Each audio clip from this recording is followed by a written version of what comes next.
Jamison. I am the CEO and the founder of the Jamison Group. And thanks so much for your patience. Technology works when it works. But Yep. I'm so excited and I'm so thrilled to be here with Dr. Vikki Johnson. This is what we know for to be true. We know that we all deserve and desire real love. So Vikki is here with us this evening to share with us her thoughts about being addicted to counterfeit love. You see, I have a lot of notes because I have been through this book many times before. And for some of you who may not know Vikki, Vikki is an author, a speaker, a mentor, a truth teller. She is a person who is committed to helping women and really people live their best life. And she is also the CEO and the founder of Soul Wealth. So without further ado, I would love to welcome Dr. Vikki Johnson. Hello, Vikki. Hi, SharRon. How are you? I'm well, and I'm so excited about our conversation today. So before we start talking about the book, let's level set so everyone has a shared meaning of what counterfeit love is and what it means. So what is counterfeit love, and why do you feel as though counterfeit love is so prevalent today? Well, again, thank you for the opportunity to have this conversation, this dialogue. Can you hear me okay? I hear you fine. Thank you. Okay, perfect. And thank you to everyone who has joined us tonight on live to talk about my book, Addicted to Counterfeit Love. Love is a basic need, right? It's a basic need. And we come here ideally formed in love, birthed into love, grow up in love. You know, that's the ideal. And so it's a basic need that we all have. And over time, through experience, we create our own definitions of love. And because we are human, right? A lot of times love, or what people call love, has been misinterpreted, and it moves from what love should be to what we know it as, and oftentimes becomes dysfunctional, becomes painful, and creates behaviors, right, that don't work for us. And so we have to spend a lot of time consequently now unlearning negative behaviors, sometimes dangerous behaviors, hurtful behaviors. And when we are in that space of really exploring what love is, what it should be, how it feels, you know, we encounter relationships that are now formed from a place of lack and not a place of overflow. So now people are connecting out of dysfunction, out of codependency, out of I need you, you need me, you fill me up, I fill you up, instead of coming to the table or relationship in overflow, where both people now are coming together and compounding that overflow. A lot of times we're compounding the dysfunction.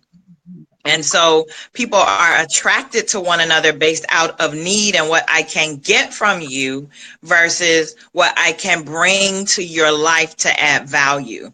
And so a counterfeit love is anything that is subtracting from you, that is dividing who you are as a person, that is draining you, that is pulling you away from your purpose, from your passion.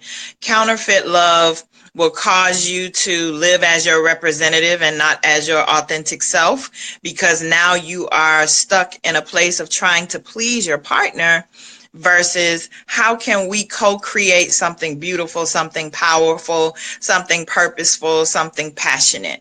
And I know I'm giving a long answer, but you know, somewhere in there, we all have found ourselves, find ourselves, or will find ourselves if we don't seek to create a conscious definition and foundation of what love is, and then build upon that. First, I hope that made sense. No, it made a lot of sense. And I'm so glad that you mentioned that. I find that many times people have, like you mentioned, different definitions of love. But let's face it, we all experience, we all express love. We all need love differently based on how we were raised.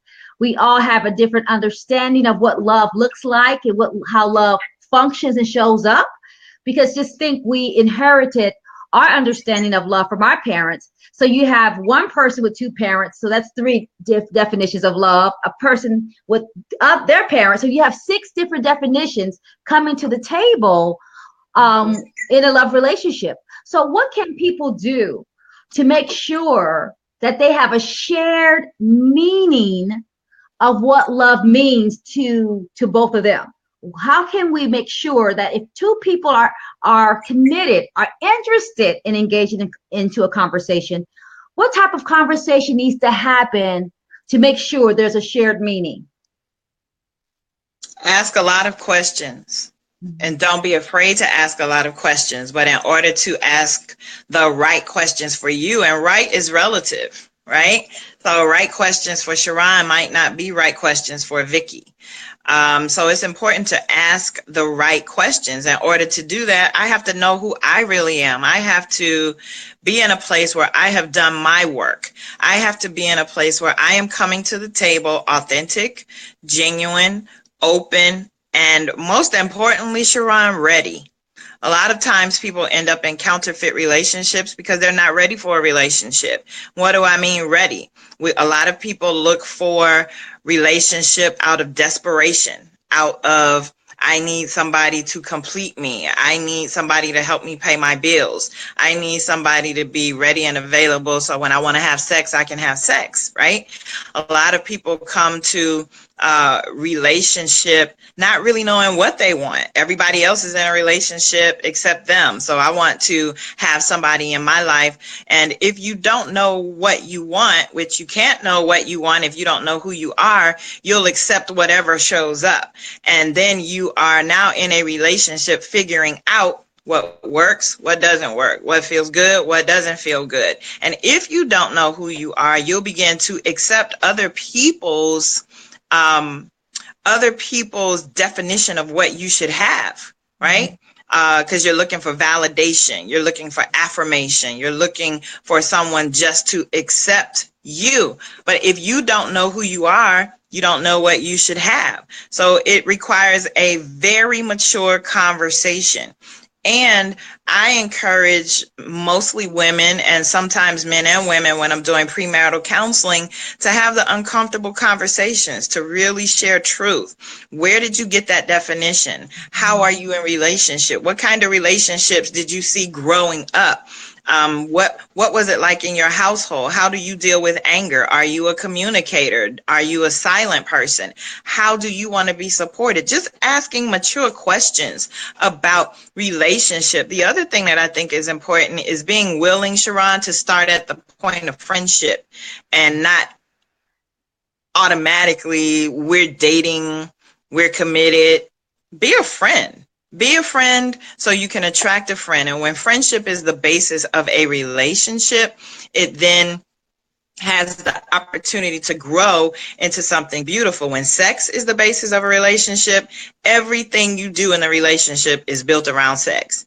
You go to the movies so you can come back home and have sex. You go to dinner so you can come back home and have sex. You go out of town on a trip together so you can find some quiet time so you can have sex, right? So what happens when the sex is no longer working? What happens when the attraction changes? What happens when somebody gains weight or somebody gets sick or somebody's not able to perform? If sex is the basis of a relationship, and this is one of the forms of counterfeit love, if sex is the basis of the relationship, what happens when sex is no longer happening? If you never had a conversation, right? If you don't know how to be friends with one another, if you're not having sex, what are you doing? I love when you're talking about this sex issue, and we're going to definitely talk about it in this book. But I want to talk about and ask you a question about how we as women, sometimes we fail to be friends to ourselves. Because if I cannot be a friend to myself, I cannot show up whole to the relationship table. And I remember when this movie came out with Jerry Maguire. Remember that? You complete Yeah. me, you complete me. And people really start looking for someone else to complete them, not Right. realizing that they need to show up whole to the relationship. So 1+1 can equal 22 because there's a Right. synergy that happens when you're with the right person. So how Right. can women, before we start talking about all the good stuff in this book, how can women learn to be friends to themselves?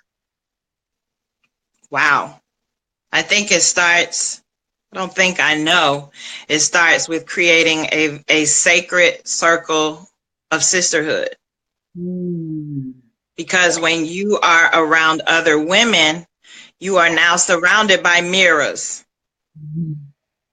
I'm very intentional who's in my circle because my circle is reflective of me, my strengths and my weaknesses. I am not my sister's keeper. I am my sister. So I have women around me who are learning from me, and I have women around me who are teaching me. I have women around me who we stand shoulder to shoulder, walking the same journey and same path. And so, it's like many members, one body. You need a sisterhood that has many members, that is reflective of the woman you desire to be, based on your passions, based on the work that you do to become your best self. Why are you here? Let's start there. Why were you born? What are you supposed to be doing? Right? If you're supposed to be impacting the world through the sciences, yet you're hanging out in the arts, you might be the right person, but in the wrong place. Yeah. And so this is why it's important to know, who are you? Who are you? Not based on what somebody else calls you, not based on somebody else's definition of you. Ask the one who created you, why are you here? And that is the imperative of having a faith relationship, a spiritual connection to God. So God can tell you why you were born. Why are you here? What are you supposed to be doing? Because there is nothing worse, whether in friendship with another woman or, in a relationship, in a partnership, a lifetime partnership, a marriage. There's nothing worse than being with someone who does not support your purpose and why you're here. Because now you have to navigate jealousy. You have to navigate, why are you doing that? Who do you think you are? Versus, that's amazing. You're amazing. How can I support you? What can we do to take you to the world? I mean, very transparently, just like you're sharing my book with the world, right? Because we have established a friendship and a sisterhood. Vikki, how can I support you? The same way at times, SharRon, I'm going to introduce you to this person because I think you would be a blessing to them and they would be a blessing to you. It's about reciprocity. That's the word I'm working my way to. Reciprocity in relationships. And you get out of relationships what you bring to it. So let's go to romantic relationships. If you don't bring anything to the relationship, then it's not really fair for you to expect anything from it. But if you come to the relationship a whole person, now you have a frame of reference and a barometer, if you will, to identify and then measure, is this really working for me? Is this person making me better, or is this person making me bitter? Right? Is this person causing me to expand, or is this person causing me to shrink? Does this person make me feel good, or does this person, drain me? Right? Like I need a vacation after I encounter this person. I love when you say that. And I think one of the things I do love about you is because since you come in my life, it has always been, how can I support you? And not only professionally, but you have been a blessing to me, Vikki, but also so many other women. And one of the things I love about you is that you are authentic. You walk your talk, because a lot of people have declaration, but no demonstration. And you have demonstration because you said, I believe in you and I want other people to be able to benefit from you. And that's why I think that you have become such a powerhouse as people are healing. One of the things I want to do is start into this book. People have been emailing me about your book. And because I can talk to you all day, I always get so much wisdom from you. And if you have your book, please bring it out because people have already told me that they have this book. And if you will, please share this video because we want to make sure that if people are in a place where they can learn and be illuminated and inspired, that they have an opportunity to do so. So, Vikki, I want to go directly to page 4. So if everybody has their book, turn to page 4. Because I want you to, one of the things I really enjoyed about your book is that you broke down the different types of intimacy. Because I love how I look at intimacy, even how you spell the word into me see. Into me see. And I think we all want that level of intimacy, but I love how you broke it down to different types of intimacy. So let's kind of go down the list so people have a working knowledge of what we're talking about, because sometimes people might be in counterfeit love relationships because they think it's intimacy, and they think they have a helpmate, but they just have, you know, a hookup or a booty buddy. And let's talk about it, right? Let's talk about it. This is grown-up conversation. Let's start with talking about physical intimacy, and let's go all down all the different intimacies that you share. So let's start there. Physical intimacy.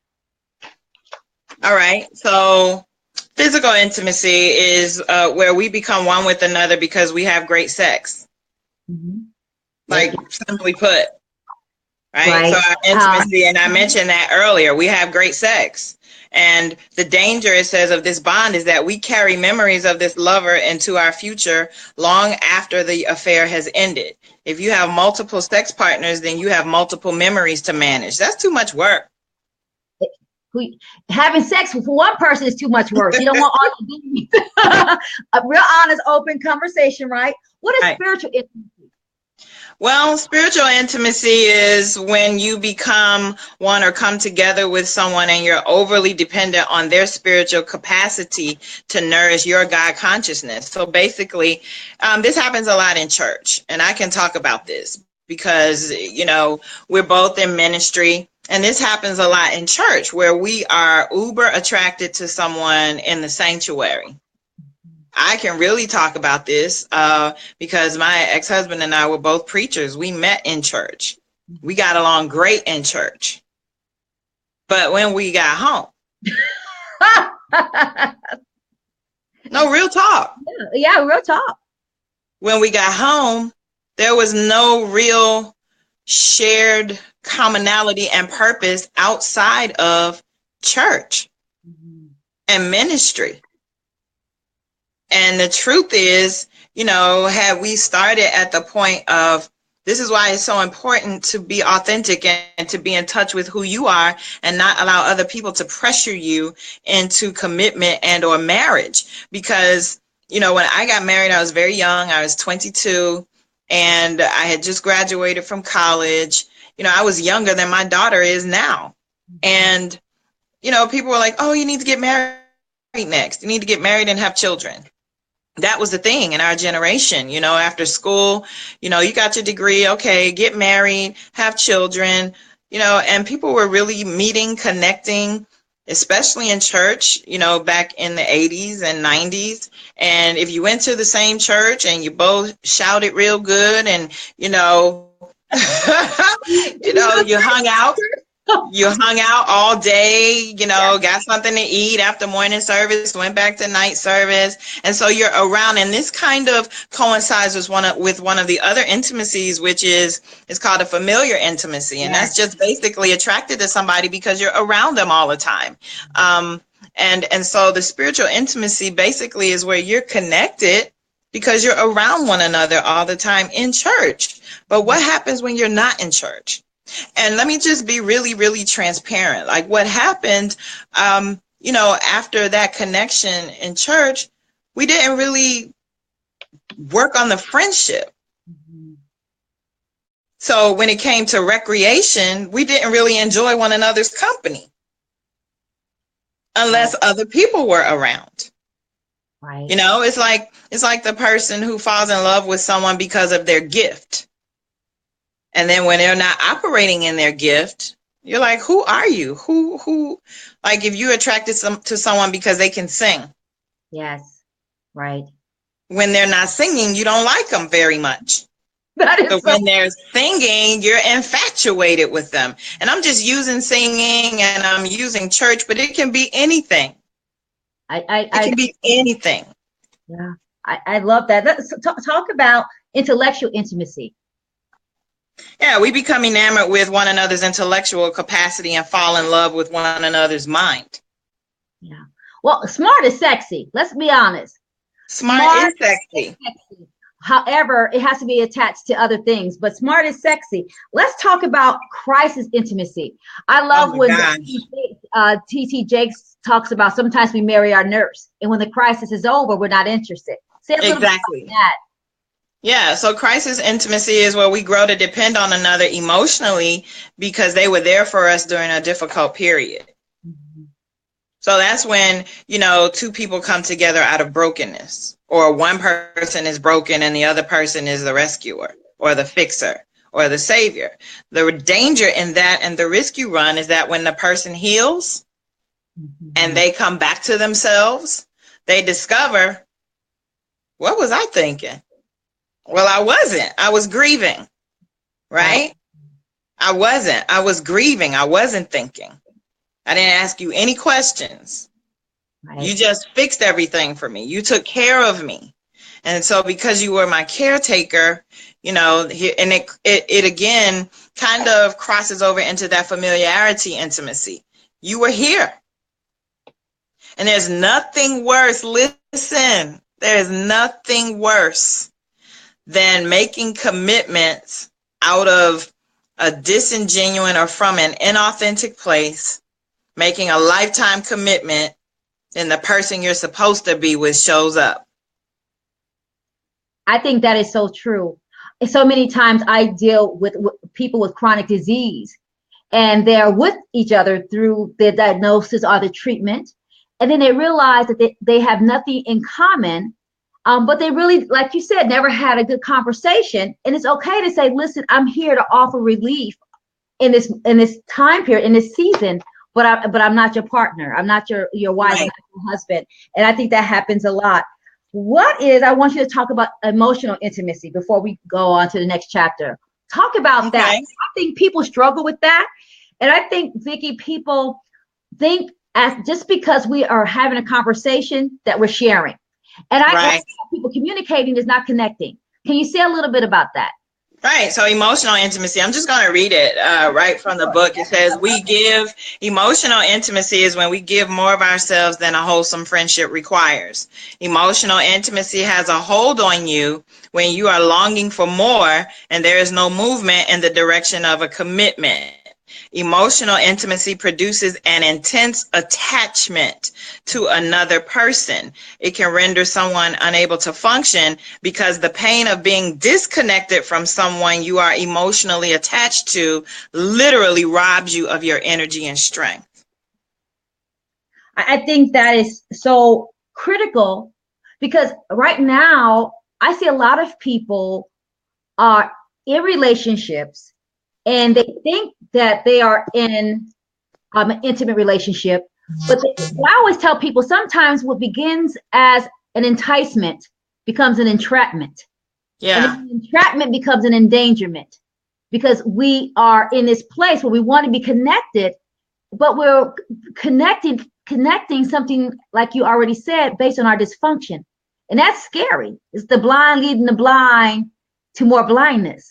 What are your thoughts about that?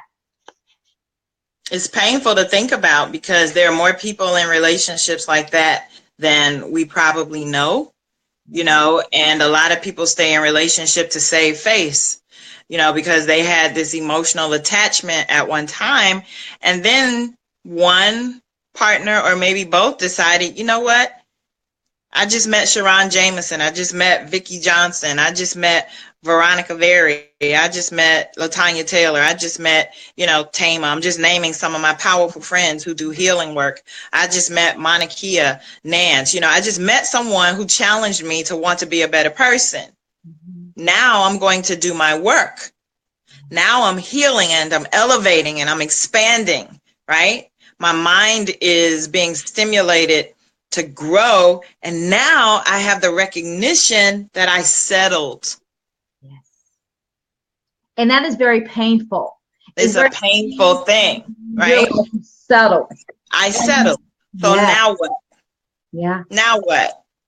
And then now what is hard, because sometimes I know I've been married twice and divorced twice. And when I realized I settled, I was embarrassed because everybody told me I settled. And so I stayed to save face. Right. But I was 23, so now I'm about to turn 53, but I was 23. Like, I feel like I have to have a disclaimer. Let's talk about this. On page 11, I love when you say, when you are consumed by your past, you mismanage your present. Mismanage is a powerful word. Can you talk about how when we don't address our wounds, when we don't forgive, when we walk in regret and anger or shame or whatever the emotion is, how do we mismanage our past? And how do we really not only mismanage our past, but how do we also cripple our future? Well, when you're consumed with your past, right? When you can't let go. This is the imperative of being authentic and doing your work to heal. And sometimes, you know, ladies who are watching and some gentlemen, it is imperative to be alone for a while so you can do your work and heal, right? After my marriage, I was single, not in a relationship, SharRon, for 10 years. Wow. 10 years.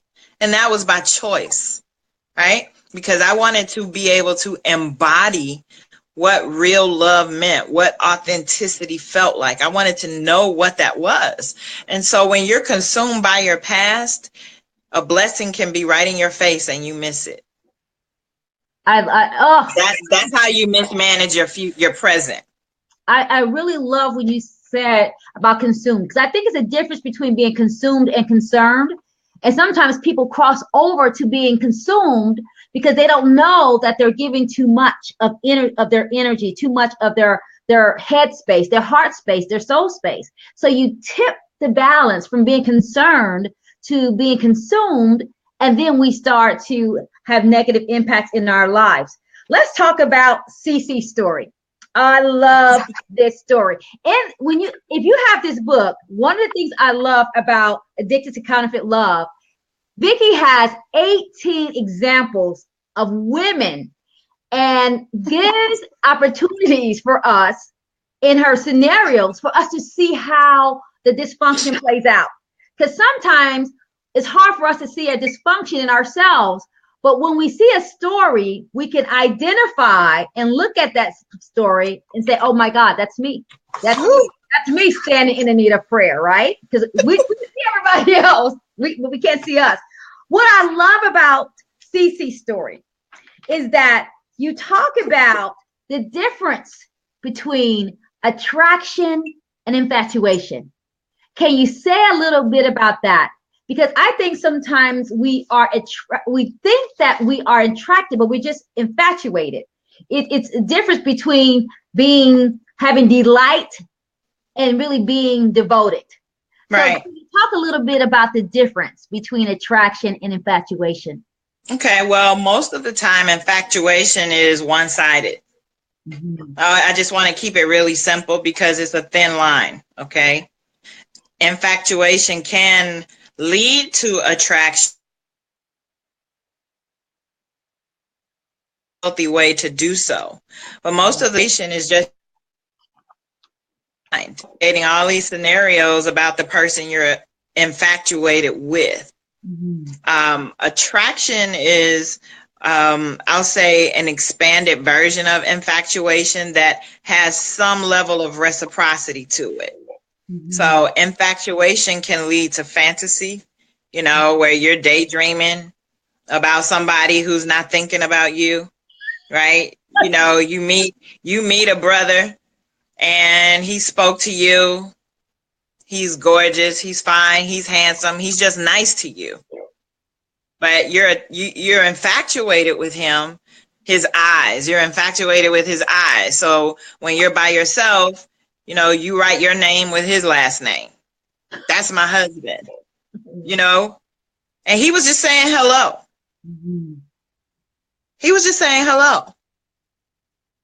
And I think infatuation can be dangerous, right? It can be a dangerous thing to our heart space. It can be a dangerous thing to our spirit and our soul and our emotions, because when you're giving out, everything is energy. We know this, right? So when you're giving off that energy and it's depleting you, right, of who you are, the best parts of you, when that's not reciprocated, now is rejection on top of what other pain I have experienced in the past. And now the question becomes, what's wrong with me? Mm-hmm. Nothing's wrong with you. And the reality is, maybe at another time you and that brother could have connected, right? Maybe in another time, in another space in life. But nothing's wrong with you. But if you are not clear on who you are as a person, where you are, what you want, where you're going, then we make not so good choices. I don't want to say bad choices. We just make not so good choices, when it comes to who we invite into our space. Mm-hmm. Who we invite into our space. Like, there's a reason some homes are in gated communities. There's a reason for those gates, right? Everybody's not allowed inside the gate. You either have to have access to the gate or you have to be invited into the gate. And so I just want to offer to people to consider yourself a gated community. I am a gated community. And if I don't give you access, you have to be invited into this community, into this space. Why? Because frequently, SharRon, what's behind the gate is of high value. And they want to maintain the high value. That's why everybody's not allowed inside the gate. And you have to see yourself as a gated community. I love to see yourself as a gated community. I love what you say about seeing yourself as a gated community. I always tell people that having access to me is not a guaranteed position. It's a gift and a privilege. And a gift and a privilege will be revoked if you act a fool. And I think we have to be okay with understanding, like you said, there needs to be some border control. Because I think sometimes I see women, their boundaries are so flimsy. People just come and go without her honoring herself, because you can only have honor with boundaries. Boundaries keep the relationships healthy.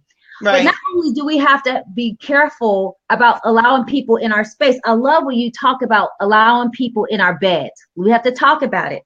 I have to read this. People are going to really love this. Sex without love is like eating a slice of pizza without the cheese. The main ingredient holding the other ingredients together. Yes, it was pizza, but it was boring, tough to deal with after a while, because all the good stuff kept falling apart. And while it may have been filling, it was not fulfilling or satisfying at all. And I love when you said that sex is not a builder of relationships. Now, I want us to stay here because this younger generation, because we're 50 plus, we're fine and 50. Right. We're fine and 50. Don't say that part. That's right. That's right.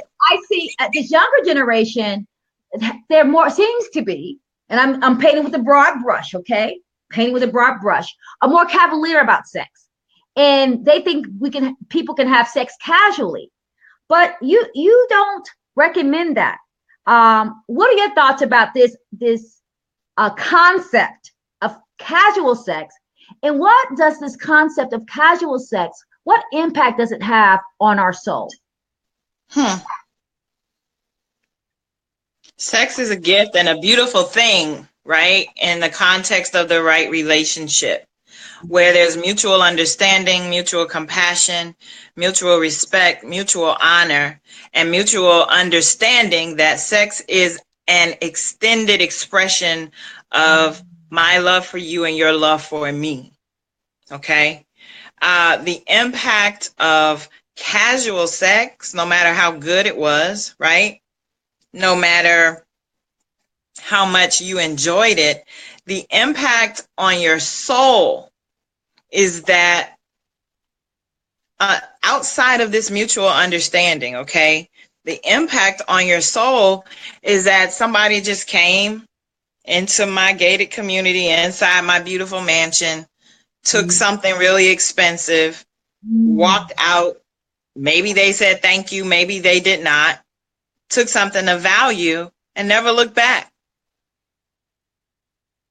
You can't maintain your self-worth with having that type of traffic. I hear my son is almost 24, and he says, Mama, she has a lot of traffic. I didn't know what that meant. But it's kind of like what you're saying. You can't have a lot of traffic on your, you think it's on your body, but it's on your spirit. And I love your quote in here. You said that women need a reason for sex. Men just need a place. I think we just need a place. Any place will do. So I think that's really, really key. Let's talk about something that I hear a lot of people talk about. And this is this undefined relationships. In other words, what are we doing? Oh my goodness. I hear, and I call it a situationship. You know, we have a situation. And I'm like, what type of situation would that be? Right? So talk about the importance of defining what you're doing, because it is the ambiguity that creates the angst and the anxiety. And pain. And pain. And the pain. Oh, I love that. So talk about the impact of undefined ambiguity. Yeah, ambiguity in relationships creates pain. Because listen, sisters, you cannot manipulate men with your body. You just can't. You will never get what you want by using sex. You just are not going to get what it's not going to make him love you more. You can have 5 babies for him. But if he's not ready to make a commitment, if he's not ready, there's nothing you can do to make a man ready for you. This is why you have to love yourself. You have to love yourself enough to say no. So to your question, SharRon, undefined relationships, you cannot convince a man to define the relationship by sexing him real good. You just can't. He's just going to keep enjoying the sex. And then when somebody else comes along and he's ready and he picks her and not you, even though he would take her to dinner, take her home, and then come to your bed, but he gave her his name, right? It's because you didn't ask the right questions. You have to ask the right questions in relationships. For example, what are some of the right questions? I hope people are taking notes. What are the right questions do we need to ask to make sure we have a common definition and a common meaning of what people are doing? Are you just spending time? Are we booty buddies? Or is this a hookup? This is a drive-by? What is it? And I'm being not trying to be very cavalier, but this is the language that we hear. And so I want to use the language that we hear, not our church language, because I think sometimes we use so much church language that people miss the point. So how do we define, and what are the questions that need to be asked to make sure that people have a shared and a common meaning when they are in connection with others? Why me? Ooh, that's good. Why me? Why us? Why now? Where are we going? What are we doing? When is this going to happen? What are some benchmarks, some milestones that we agree to move forward to together? Right? It's a big question. Why now? Why not now? What do you bring? What do you need? This is what I bring. This is what I need. Can you meet that need?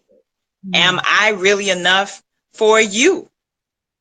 What was love like in your home? How was your relationship, observance of your parents, if you have one? Like how was marriage and love and commitment and partnership demonstrated in your family? What do you want to create? Where are we going? Neo, I love his song. I'm a movement by myself. This is why we have to do our personal work. I am a movement by myself, but I'm a force when we're together. right? But if I'm a movement by myself and I'm on a ship, driving my own ship, if I let you on my ship, I want to make sure that you're coming to add value to my ship and not poking holes in my ship. And I think I'm moving, but I'm really sinking. So it's about having a mature adult conversation and defining the friendship, because the friendship is so important to have. And we a lot of times bypass the friendship. Hey, can I get your number? Sure, here's my number. Hey, you want to go to the movies and dinner? Yeah, let's go to the movies and dinner. Hey, what are you doing afterwards? Nothing. Come over. Let's hang out. And then the hangout leads to a kiss. Oh, that feels good. The kiss leads to something else. Oh, this is really nice. I'm enjoying it. And the something else leads to, and then the next time we get together, now we got to get back to that plateau and try to surpass what we created before. But we never had a conversation. We never had a conversation. We never had a conversation. And it doesn't only just lead to, sexually transmitted diseases and infections, but it also leads to sexually transmitted, broken hearts, and emotional sabotage and breakdown, and feelings of unworthiness and feelings like I'm not good enough to have that. Well, what is that? What do you want? Do you even know what you want? Or do you just settle for what you get? Oh, you said a mouthful there. And I know with my clients, people settle. And I think that I find that I tell people have the conversations with your clothes on.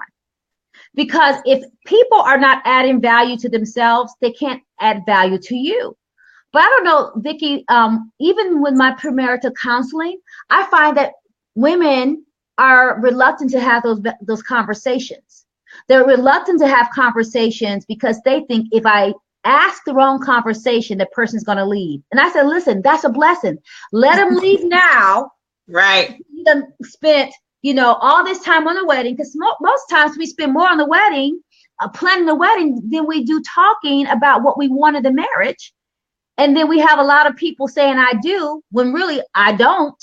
Right. I'm trying to, and I'm not interested, because people won't have those conversations. And I think it's important for women to know that if you find in that conversation that is a no-go, it's okay to walk away. And so what if you bought the dress? Take the dress back. Because the last thing you want is to have a person that you think is your partner and they're a parasite, because they become a leech, that they can't offer anything to you. And then you're trying to fill them up and fill your hole up. And I love what you're saying. Everybody's sinking. And then if you have family, everybody attached to the shipwrecked ship is going to go down. And I think that is so key. And it's also so key when I look at Melissa's story. When you have people who have a succession of broken relationships, and then as they say, it's everybody else's fault. Right. Because some people won't accept accountability that I am the one jacking up this relationship because I don't know me, I don't love me, I don't celebrate me. And if I don't love me, I can't love you. Talk about that point, because this is what you said. I love when you say the difference between winning and losing is attitude and a willingness to take a personal responsibility for our thoughts, our choices, and ultimately our actions. And then on 48, you also say that self-pity is a form of selfishness. I never thought about it like that. So talk about how self-pity is a form of selfishness, and why is it so important for people to be not only responsible, but accountable to themselves first before they engage in a relationship with another? Because you cannot give away what you don't have. You can't give away what you don't have. And you attract who you are.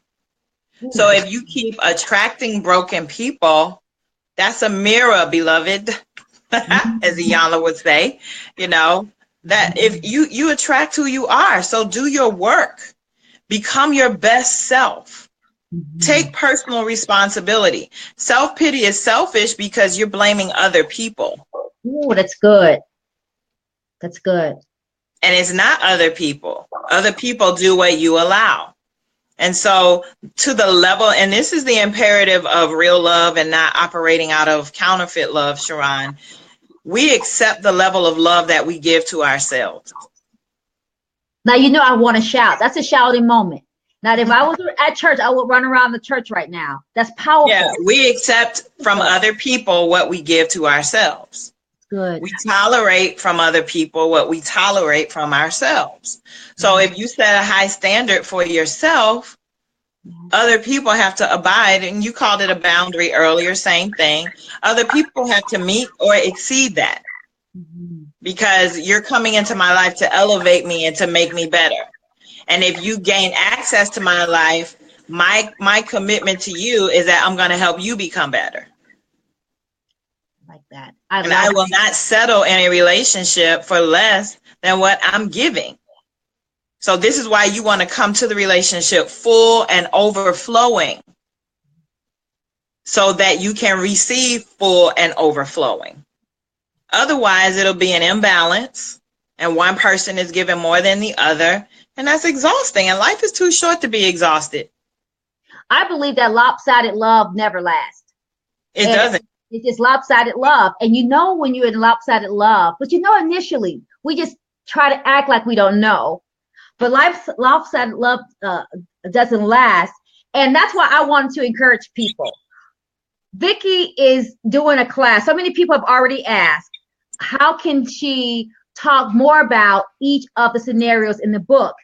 And Vikki will be doing a class on Addicted to Counterfeit Love and walk through every one of those stories in the book so that you can see how the book is applied to your own life. You can see yourself, because we need to see ourselves and see our dysfunction and see how we are showing up in patterns, because we don't have problems, we have patterns. Our patterns create the problems. And so I want to encourage you, 4 weeks, Vikki's going to be starting this class. Even though I do this work, Vikki, I'm coming to the class. It's going to be on Facebook Live, $49. We're going to have more information about that. I want you to consider this.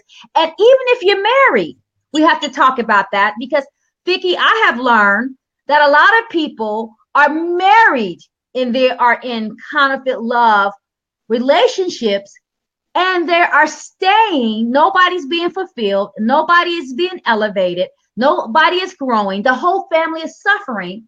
So can you talk about how married people are also in counterfeit love connections? It's just not single people. Can you say a little bit about that? And I want people to get the book, but also we'll put information in the thread about the class. $49, 4 weeks on Facebook Live. We have to get this part right, because if not, we'll keep dating and dating and dating. And every time we date in a negative way, it erodes and chips away at our own self-esteem. And so we are complicit in our own demise if we can't get this part right. We are complicit, in our own demise. So can you talk a little bit about how some people are married and they also are in counterfeit love relationships? Can you say a little bit about that? Sure. But before I do, I just want to say, because we are complicit in our own demise, we can also be complicit in our elevation. Yes. Right? Take personal responsibility. I don't want to leave people there. You can be complicit in your own demise by being apathetic or being in denial about owning your junk, your stuff, your brokenness, your wounds. And, likewise, you can be complicit in your elevation. Be intentional. Do your work. Connect to the right people so that you can become your best self, so you can attract someone who can add value to you. Now, if you're already married, all right, and you already know, you got married for the wrong reasons or you got married for the right reasons. I believe in the covenant of marriage. I believe that marriage is a partnership that is forever. And I also know and believe, because I personally have experienced it, that when marriage just isn't working and two people aren't willing to make it work, that divorce can be the outcome. However, if you are married and desire your marriage to become better and to move away from any counterfeit aspects of your marriage, then you have to do your work and become your best self. Right? I believe that anything is possible. I believe that restoration and healing of marriage is possible. I believe when two people make a commitment to work together to build a partnership, marriage can be a wonderful thing. It can be a wonderful institution and relationship. But if you are, already married and you're like, wow, that's me. A lot of people got the book and read it like, wow, I saw myself, but I'm already married. Then do your work. Yes. Right? Do your work. Do your work, because as you're doing your work, listen, you have the power. You have the power to inspire your spouse to do the work too. I love that. And I just want to make sure that people understand I'm not advocating divorce. Even though I've been married twice and divorced twice, I have no shame about it. It was the best thing I could have done, because I got married at 23, not knowing myself. And I got married at 23, not looking for a relationship, but looking for a rescue. And I got rescued by marrying someone 12 years older with 3 kids. And that was not fun for a 23-year-old person. But I recognized that after I'd done my work. Yeah. So 2 more people that I want to talk about. And if people want to know more about the different scenarios and the different types, they have to join a class. One of my friends will put up the link. It's $49. It's 4 weeks, Facebook Live. You got to take the class and get the book. Vikki, can you talk about the other woman? So many times I see women, let's be honest, in relationships with married men, and they think that they are going to be the one, that they are going to break him off a piece differently. Let's be honest. They're going to do a new trick. And they think my stuff is so good that he's going to leave his wife and cling to me. Rarely happens. Why do we as women get into relationships with people who are already committed to each other, to somebody else? And what is the thought process that says that's not going to happen to me? He's going to take me and leave her. Help us understand what's happening in that psyche that contributes to that type of behavior. Well, I will start by saying, if that person will do it with you, they will do it to you. Yes. Just know that. Just know that. It might take 10 years. It might take 15 years. It might take 20 years. So to finally gain full access to them is no real prize. Let me just say, it's not a real prize. It might be good for a while, but universal law says you're going to reap that. So you just get ready for it. Like, I'm not judging you. I'm not condemning. I'm not doing any of that. But what you put out is already on its way back to you. Okay, so you get the prize, but that's not the end. Yes. There just is some karma coming with that. And if you want the karma, I say go for it. Right? I'm not the judge. I'm not the jury. I'm not the police of relationships. But I also will say you're better than that. You are worthy of someone choosing you who is available to choose you. If a person's not available, they're not for you. I don't care how compatible you are, how great the sex is. If a person is with someone else, respect that. Respect that. But if you choose to move beyond that boundary anyway, just know karma is coming for you. Karma is coming for you. That's just the bottom line of it, SharRon. I've been in scenarios like that, not as the other woman, but as, the person who was with someone who decided to go outside of our commitment. I'm not going to beg you to choose me, right? I'm not. Because now I'm more motivated to do my work and become phenomenal. Right, right, right. I think that is so important, that when a person puts you in a position to try to win you, what happens is you start hustling for love. You start hustling to win their affections. And every time you do that, you erode your self-esteem. Every time you say that I'm good with you or without you, it's a source of empowerment. It's a source of honoring yourself that I think not only heals you now, but sets you up for success later. And really quickly, can you also— Let me just say, SharRon, let me just say this. Let me just say something right here. Let me just say something right here. Loved ones, you don't have to perform to be loved. Yes. If you have to perform to get it, you're going to have to perform to keep it. You don't have to perform to be loved. That's the basis of my book, Addicted to Counterfeit Love. You do not have to perform. Yes. You are worthy of love just because. Yes. And there is someone who will love you just because you are who you are. This is why you have to do your work. This is why you have to shine, become your best self, become God's greatest version of yourself, because there is someone looking for you to add value to you.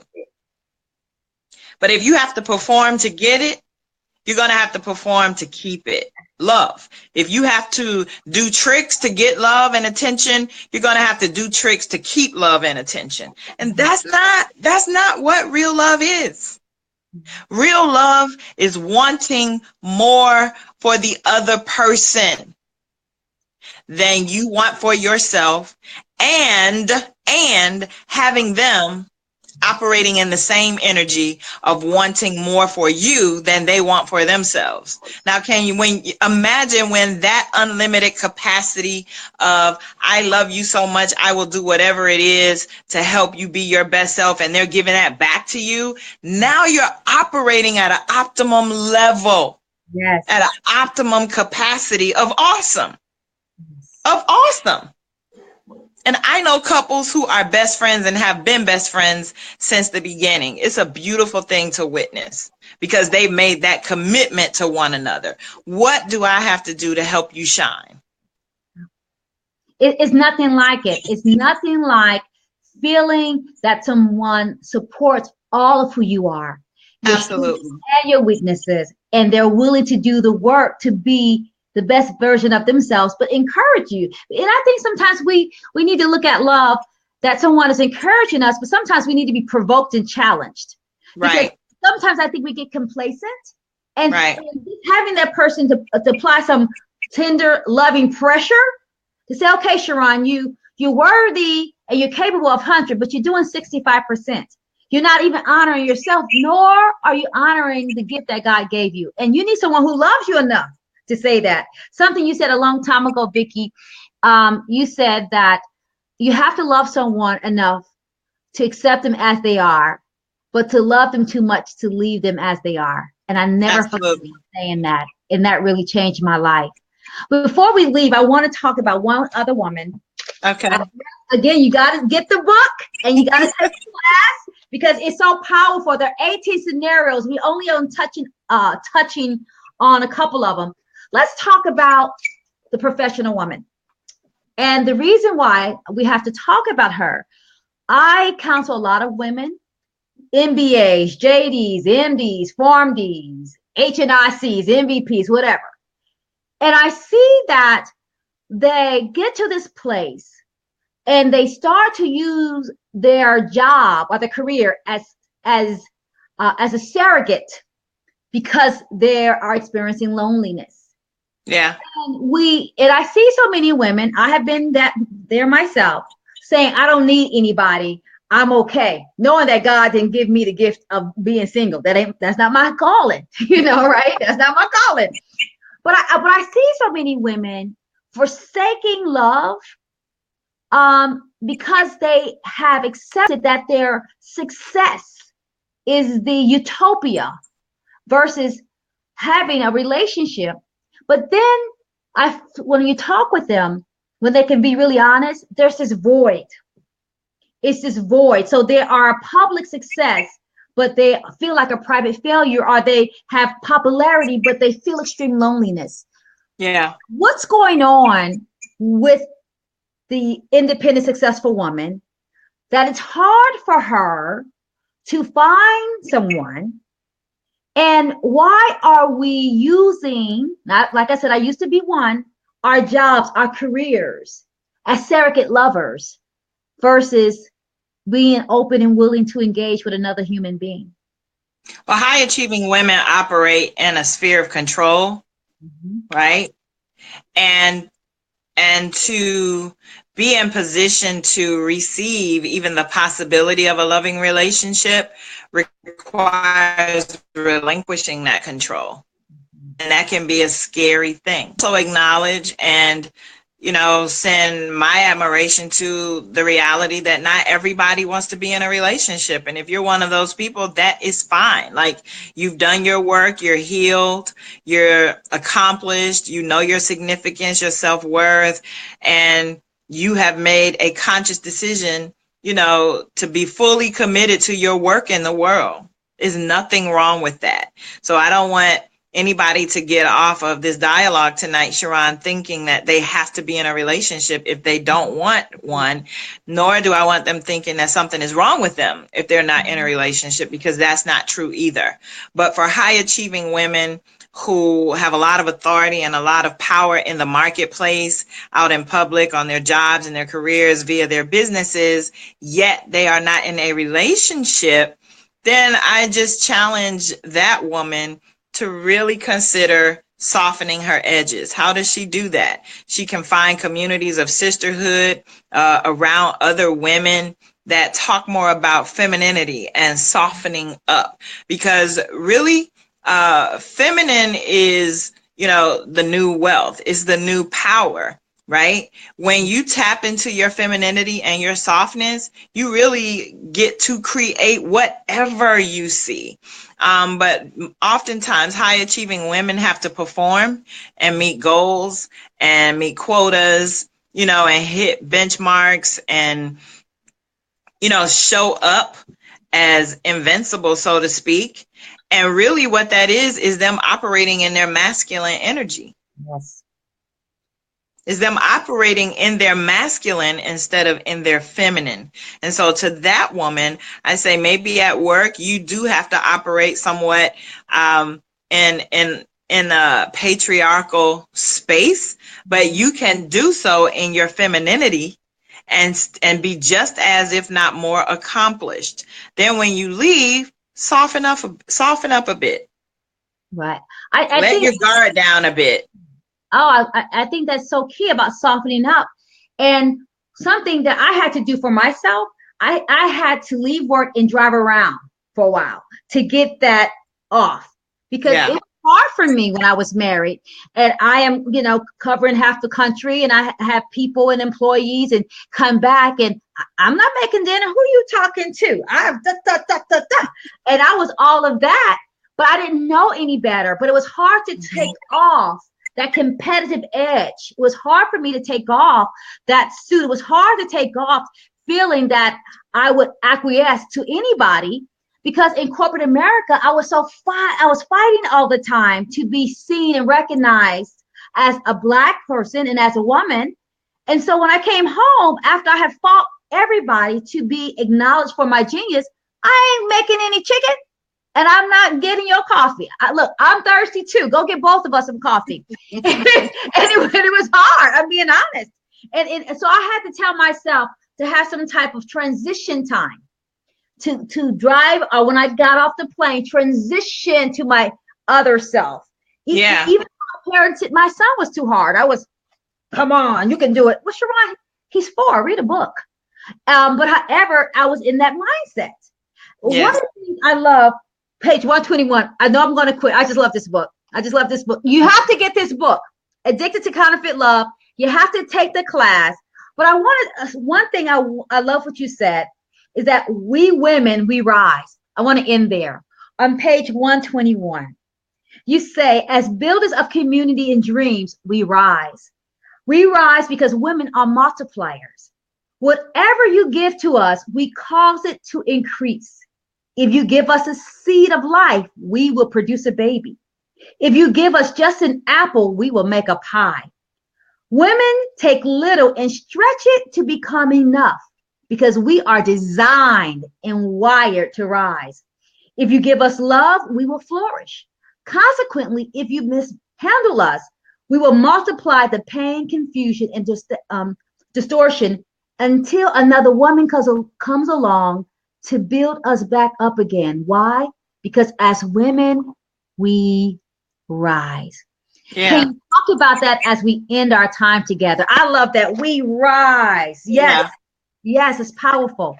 It's the imperative of sacred sisterhood and why I'm so passionate about other women being their best selves, you know, shining. Soul wealth came out of sacred sisterhood, right? Soul wealth is the result of sacred sisterhood. I believe in sisterhood. I have the gift of passion for sisterhood because it's a mantle that was passed down to me from my grandmother, right? I'm continuing work that she started back in the 1900s. And so it really is a gift. And Addicted to Counterfeit Love, I originally wrote this book in 2007. And it was re-released in 2013, 2014. But I originally wrote the book back in 2007. So this is the second edition of the book. Why? Because you know what, SharRon, when I was going through my fits, and let me just say very transparently that all of the stories in the book are a little bit of me. Mm-hmm. It's my story. All right. It's just broken down into different characters, different scenarios. God anointed me to write this book, share my story. So just know that when you're reading Addicted to Counterfeit Love, that's Vikki. And when I was going through those scenarios, guess what? I didn't have Facebook Live. I didn't have other women. I didn't have sisterhood in the way that we know it today. It is kind of a buzzword, but when I was going through this, social media didn't exist. When I wrote this book, there was no social media, right? MySpace hadn't even come out yet, really. So I had to take a journey behind the mountain, if you will, and go through the wilderness and the desert pretty much by myself and do the work.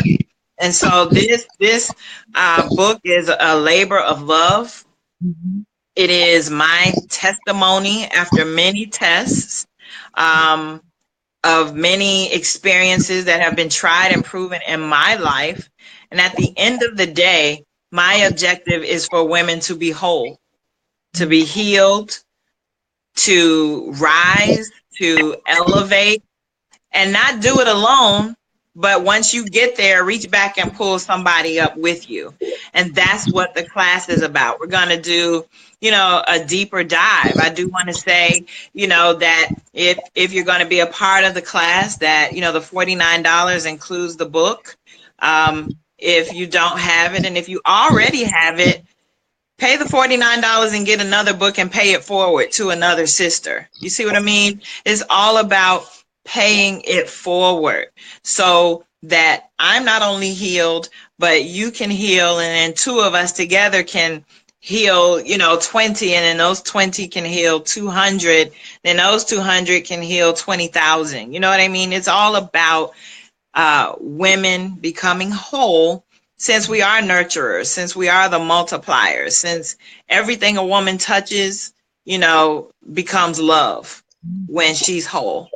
And when we do that, then we can live, you know, a life that is just truly amazing and leave a legacy that we're proud of. I am so excited about the book, Addicted to Counterfeit Love. I'm so excited and honored that you're my sister. I'm so excited and honored that you're my friend. I love when you talk about the importance of a sisterhood. When I think about you and Marcella and Nika and Veronica and Latanya, all these women who are committed, Pastor McCoy, women who are committed to supporting each other and not only modeling what good looks like, but mirroring what good looks like. So I want to encourage everyone to get the book, Addicted to Counterfeit Love. On the screen right now is the PayPal link. Go there, $49, all things Vikki. After you, it's a 4-week class, so it's less than $10 and some change a week. We blow that at McDonald's. So I want you to please take advantage of the class. The PayPal is there. It's a 4-week class. We will be able to do, not we, Vikki, I'm going to be there listening and learning, to be able to do a deep dive into all the characters in this book. There are 18 characters, 18 scenarios that we all have been, I don't want to say guilty of, but we have seen in our lives and in the life of our sisters.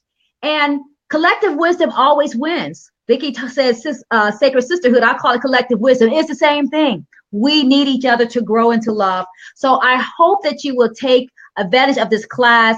Get the book. After you enroll in the class, we will put you in a closed private Facebook group. Now, the question is why? Vikki wants to advertise. I'm acting like you're not here. This is my friend. I just love her. Vikki wants to make sure that it's a closed group so that we can tell the truth, that we can be able to share our heart's desires. So if you don't have a spirit and the ministry of confidentiality, this group is not for you. But if you are willing to be confidential and to share, we don't want people in the group quiet because we are learning from each other. Please, Vikki will love for you to have be in the class. It's $49. I know I'm talking like she's not here, but I am such a Vikki agent and a Vikki lover and a Vikki person that I celebrate who she is. That anytime I can promote my sister, because I believe not only in her, I like her, but I like her gift. And that's two different things. And I honor her gift. So please, thank you. It's right there. The link is right there on the screen. Get the book. Vikki will put you in the private Facebook group. Vikki, when will the classes start? How soon will the classes start? We're going to be starting the class because I want to give people time to read the book. Okay. So we'll be starting the class. It's going to be starting the first week of March. And I will let you know exactly what date it's going to start in that first week, but definitely in the first week of March. So you have about 2.5 weeks to get the book and read the book. I also want to say, because this is just who I am, that the book is also, if you don't want to do the class, hopefully you'll do the class. The class is going to be all about healing to become whole so that you can receive the love that you deserve to have in your life. You might already have that. You might not want the class. You might just want the book. And so I invite you to go to my website, which is VikkiJohnson.com, VIKKI Johnson.com, and order the book. Just get the book. I'll sign the book, send it to you so you can share it. You can read it. You can send it to someone else, and also join my mailing list, because I send out a monthly e-blast to those who are on my mailing list, the women who are there. But the $49 is the class plus a copy of the book. And then we're going to do some real deep introspection inside of the group. And I will add you to the group as soon as you pay the $49 if you want to be a part of this 4-week journey that we're going to take. But it's going to be like nothing I've ever done before. I was challenged to create this space, and that's what I'm going to do. So hopefully I'll see you inside of that Facebook group when we start in the first week of March for this class, Addicted to Counterfeit Love, so that you can heal and be postured to receive the love that you're worthy of having. Yes. So again, if somebody I can't do it from the computer. If somebody can put her link in the thread so that so people just can click on her website and get the book. And first, I want to say thank you, Vikki, Dr. Vikki, for sharing Welcome. it with me. Thank you for always trusting me. Whatever I ask you to do, you show up, and you show up in a way that illuminates and educates and edifies. And I celebrate who you are, celebrate your gift. I Thank you. celebrate all the women who came here. One of my friends, Alex, says it's 2 a.m. in Nigeria. So we have somebody here from Africa. Way to go, Alex. And so Leslie just put Vikki's website. Thanks so much for doing that, Leslie. Please click on, get the book, read the book. Look forward to seeing all of you in the class. I look forward to learning right beside you, because even though I do this work myself, iron sharpens iron. And if I want to be sharp, I need to be with the sharpest chick in the world. And that's Dr. Vikki Johnson. So again, I celebrate all of you. Thank you so much for joining us. If you want to take, oh, good. Thanks so much again to Alex. I see she put the link in there. Vikki, can you take 2 questions really quickly before we leave? Sure. Yes, I would love to take some questions. If you have any questions, please just put them in the thread. Now, you have to remember, I don't have on my glasses. I have on my lashes, but not the glasses. So I might look cute, but I can't see. So what I'm going to do, if I can see it a little bit here, I have my phone. And I'm going to do my best to see the classes, and see the questions. If you have any questions, please.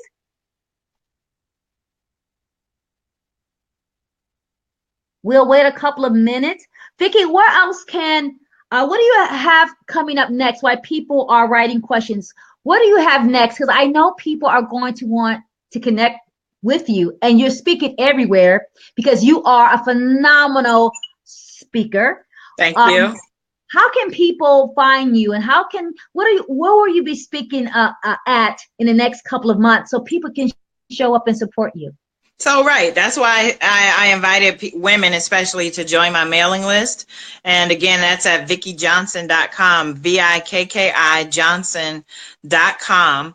Because with that monthly e-blast, I include all of my upcoming engagements. So that's the easiest way to do that. On Facebook, they can follow me or like my page at Elder Vikki Johnson, VIKKI. And I'm also on Twitter and Instagram at All Things Vikki, All Things VIKKI. So connect with me on social media, because I share very generously on social media, as well as post where I'm going to be speaking and what I'm doing. But what's coming next, I'm writing another book. Believe it or not, this will be book number 9 on soul wealth, finding abundance, compassion, and authenticity in the midst of chaos. So that is what my focus is right now, as well as my Soul Wealth Academy, where I mentor women one-on-one. God is opening tremendous doors for me in my Soul Wealth mentorship group, as well as women in the marketplace. So just looking forward to doing the healing work, that I was born to do. Right. Well, I don't see any other questions. Any questions? Okay. Let me make sure. I don't see any questions in the thread. Everybody's just saying thank you. They're saying they love you. They're saying this was. I love you too. Shout out to Veronica Very. Yes. Wonder of Women. See my love. I want her to see love on my shirt. Love. Nice. So rock that crown. Just a lot of people supporting you and really saying thank you. I know Robin is here. You will be speaking at Robin Rogers' conference. I see you. I am. Yes. Thanks Robin, for being here, Robin. Yes, she has a conference coming up, so please check her out. What a wonderful spirit. And also, you know what? Can you talk a little bit about the Elevation conference? I'm trying to find it here. Tama. Yes, I'm trying to look for it. I just saw her in the thread. Yeah, Tama. Where is she? Tama Elevation Weekend is going to be in August. It's August 12th through the 14th. And I am one of the speakers there as well. And I just want to send Tama much, much love on this live tonight. Her father-in-law passed earlier today, and so I just want to send her some love and just thank her for being present. That's what she does. She shows up in spite of. So I'm just so grateful that she stopped through. And for everyone that is on the live tonight, thank you for your time. Your presence blesses me. Yes. Well, thanks so much, everyone. I look forward to meeting you somewhere in the world. I'll see you in April and in DC. And just Awesome. thank you so much for your time. Thanks so much, everyone, for being here. And let's dare to soar higher together as we amplify our soul wealth so we can soar higher together. So thanks. Thank you, SharRon. I love you. I love you. And thanks so much, everyone, for being with us. And I will send this out to Vikki. So, Vikki, if you want to share this with your email list, I will send this to you via a YouTube link. Awesome. Yes? Thank you. Okay. Yep. Thank you, everybody. Perfect. Blessings to you. Have a great week. Thanks again. All right. Good night. Good night.